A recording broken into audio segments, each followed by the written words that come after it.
안녕하세요, 여러분. 브리입니다. 오늘은 제가 주식을 이 시국에 왜 시작을 하게 되었는지에 대한 썰을 여러분들과 함께 공유해 보려고 카메라를 켰습니다. 저의 대학교 1학년은 2008년, 2009년 이 정도였던 것 같은데, 그 당시 같이 살던 룸메 언니가 있었거든요. 근데 그 룸메 언니가 한 24살 정도밖에 되지 않았었어요. 근데 주식을 한다는 거예요.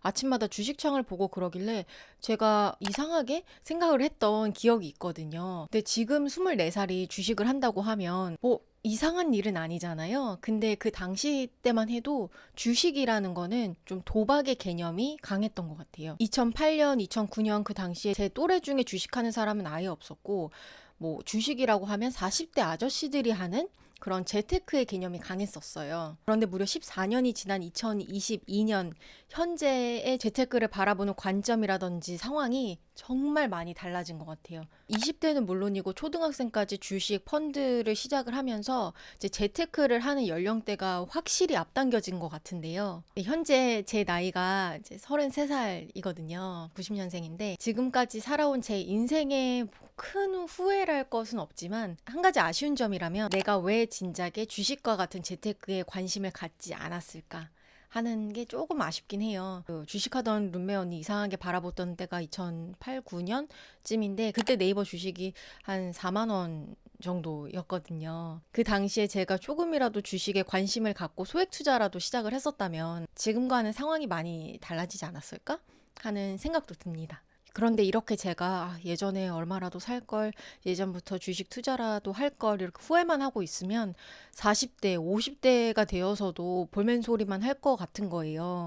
그때 2022년에 남들 주식 다 한다는데 관심이라도 좀 가져볼 걸. 삼성전자가 7만 원밖에 안 하던 시절에 조금이라도 쟁여놓을 걸. 이렇게 재테크가 선택이 아닌 필수가 된 시대에 부동산뿐만 아니라 주식에도 귀는 열어두어야겠다라는 생각이 들었어요. 그런데 2022년 초인 지금 시점에는 뭐 국내 주식도 제자리 걸음하고 있고, 또 러시아 우크라이나 사태도 있고, 새로운 대통령이 당선된 뭐 이슈도 있고, 나스닥 시장도 얼어붙어서 선뜻 주식 투자를 하기가 망설여지잖아요. 그런데 이렇게 하락장일 때는 저 같은 초보는 투자를 잠시 멈추고 주식 공부를 시작을 하기 좋은 시기가 될 수도 있겠다라는 생각이 들었어요. 그런데 저는 평소에 주식 투자는 잘 안 하고 그 미국 우량주들만 묶어져 있는 펀드, 그것도 연금저축 펀드로만 이제 투자를 하고 있었는데요. 완전 주린이인 거예요. 그래서 사실 주식 개별 종목에도 투자를 해보고 싶은데, 주식 종목을 선정을 할 때 내가 이 브랜드를 좋아한다고,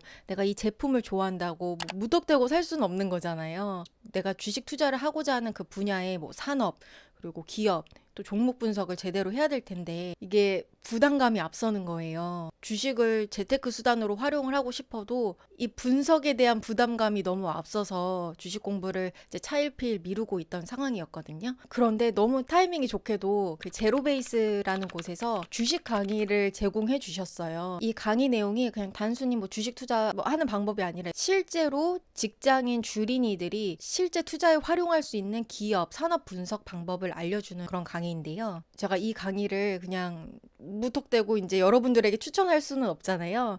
그래서 2주 동안 제가 이제 자투리 시간 한 30분 정도 하루에 내면서 강의를 들어봤는데, 이제 강의 길이도 그렇게 길지 않고 분량도 엄청 많지는 않아서 좀 부담 없이 강의를 들을 수 있었어요. 이 강의 강사분이 원래는 정말 평범한 직장인이셨는데 전업 투자자가 된 분이시더라고요. 어떤 식으로 알려주냐면, 이렇게 기업 분석 방법을 4단계로 배울 수 있어요.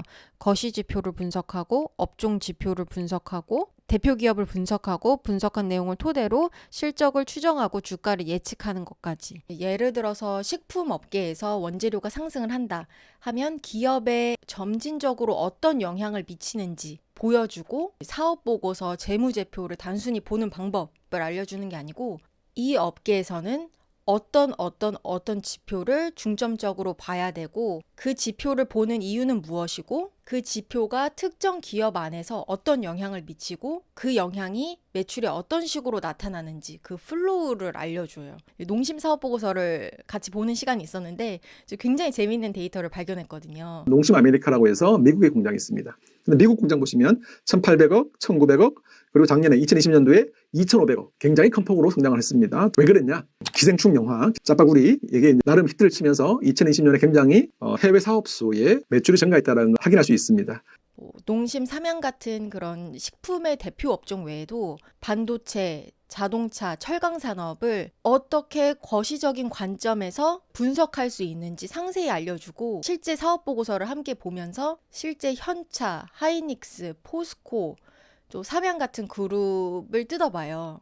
저는 예전에 뭐 기업 분석을 한다 하면 뭐 퍼가 낮은 기업이 좋은 기업이다 정도로만 알고 있는 정말 얕은 지식을 가지고 있었는데요. 저의 그 주식에 막힌 도로를 뚫어준 느낌의 강의였던지라 정말 즐겁게 2주 동안 공부했거든요. 이 제로베이스에서 제가 듣고 있는 강의를 포함해서 다양한 주식 투자 관련 강의들이 있는데 주식 투자 패키지로 구매하면 최대로는 50% 할인을 받으실 수도 있고 또 제 영상 설명에 있는 쿠폰 코드 입력하시면 추가로 10% 할인까지 받으실 수 있으니까 기업 분석, 주식 공부에 관심 있는 분들은 제 영상 설명란 참고 부탁드려요. 제가 회사를 거의 8년간 다니면서 느낀 건데요. 특히 주식이나 코인 같은 좀 고위험 자산에 투자하시는 분들은 업무에 제대로 집중을 하지 못하는 경우가 많으시더라고요. 왜냐하면 직장인들은 주식 같은 경우는 좀 묻지마 투자를 하는 경우도 많고 신만전자 바라보고 무조건적으로 삼성전자에 투자하시는 분들도 있고 주식 좀 한다는 뭐 동료나 친구 따라서 종목을 따라 사시는 경우도 있고 이런 식으로 투자를 하는 방식이 사실 이제 리스크가 굉장히 크잖아요. 불안하기도 하고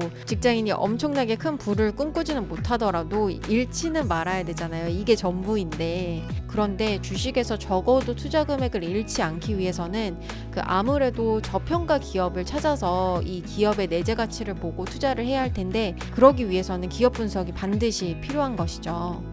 어쨌든 저는 이렇게 불안정한 시국일수록 꾸준히 주식 공부를 하고 종잣돈을 모으고 기업들의 가치 분석을 하는 연습을 꾸준히 하면서 투자 금액을 늘려보고 종목을 선택하는 안목을 가져보려고 합니다. 우리 재테크 공부 함께 정말 열심히 해서 다 같이 윤택한 생활을 누려봤으면 좋겠어요. 저의 소박하지만 소박하지 않은 꿈은 실제로는 전원주택, 경기도 외곽의 전원주택에 살면서 사업을 하는 것이거든요. 어떤 게 될지는 모르겠어요. 이제 요가와 관련된 일을 하고 싶기도 하고 건강한 음식을 만들어서 판매하는 그런 좀 푸드 사업도 해보고 싶고 근데 어떻게 될지는 모르겠습니다. 사업 쪽은 너무너무 먼 얘기라서 10년 뒤에 가능해질까요? 긍정적으로 믿어보고 꾸준히 공부하려고 합니다. 오늘도 영상 시청해주셔서 너무 감사하고 다음 영상에서도 여러분의 우리의 삶에 도움되는 다양한 자기성장 팁, 자기성장 이야기를 들고 오겠습니다. 감사합니다. 안녕.